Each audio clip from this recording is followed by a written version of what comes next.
কালকে তো শালার আশীর্বাদ, কে কি দেবে কি জানি, আমি তো ভাবছি কানের দেব। এইবার কাজ সেরেছে। ও যদি কানের দেয় তাহলে আমাকে একটু কানের দিতে হবে। কেউ যদি কানের দেয় তাহলে আমি মালা দেব, অসুবিধা কোথায়?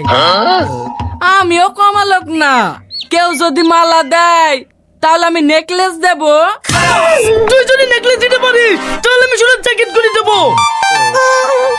দেখ ভাই, রাগারাগি করলে দুজনারই ক্ষতি, তাকে নে আয় দুজনা মিলে যুক্তি করি কি দেওয়া যায়, যাতে তোরও মান সম্মানের ক্ষতি না হয়, আমারও মান সম্মানের ক্ষতি না হয়।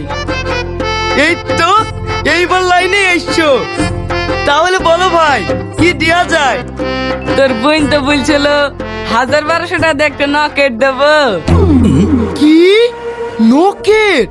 নকেট দেওয়ার কি দরকার? একটা সোনার জিনিস দিয়ালি কথা। 100-3 টাকা দি একটা লাখ মাসে লেসে দিলেই তো হয়ে গেল। তাহলে ভাই ওই কথাই হইলো, দুই ভাইরা থেকে 600 টাকা দিয়ে দুটো নাক মাছিলি চলে আসবো, একটা তুই দিবি আর একটা আমি দেব, জানে কেউ বলতে না পারে এই ভাইরা কম দিল ওই ভাইরা বেশি দিল। তোমার নাম কি মা?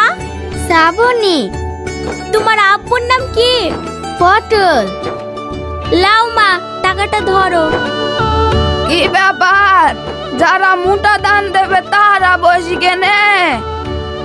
ওঠো ভাইরা ওঠো, তুমি আগে দাও।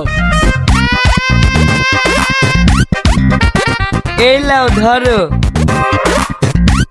কি দিছ ভাই, বলো একটু আমরাও দেখি। এই দেখেন নাকমাছি। নাক মাসি চুলের মতো সরু নাকি? চোখে তো দেখতে পাচ্ছিনি। বয়সের সাথে সাথে চোখটাও গেছে নাকি? এই দেখো দেখতে পাইছো? হ্যাঁ পেয়েছি। টিনের না সোনার।